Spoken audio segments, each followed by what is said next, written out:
Fáilte Eochairfhocail, my name is Mr. O'Sullivan. Jeaic Scoil Mothúcháin Eochairfhocail. Ag deir sean se big mé ábalta. Eochairfhocail na hanlíse hiiscint.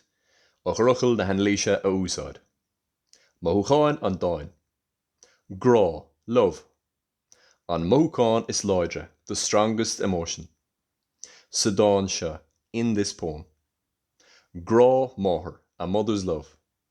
Dá páiste, for her child. Táimid ábalta, we are able to. Grá máthair Jeaic, Jeaic's mother's love. A bhathú, to feel. Gus sa léir, clearly. Tá spáinn an file, the poet shows. A grá, her love. Dámach, for her son. Úsáideann she uses. Frittal gráver, loving language. Mo bhábín óg, my little baby. An uasar sin, as well as that. Tá she buartha, she is worried. Faoin amach óg about her young son. Go dugging lathúil féin gortín, I would peek through the curtain. Gin amóg sé slán, so that he would go safe.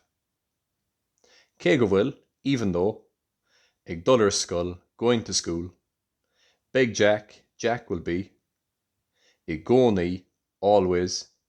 Farrín beag seanchraíochna, a little wise old man. Is suala a bháthair, in the eyes of his mother. Anois tá mé ábalta. Eochairfhocail na hanlíse hiiscint. Eochairfhocail na hanlíse a úsáid. Slán libh.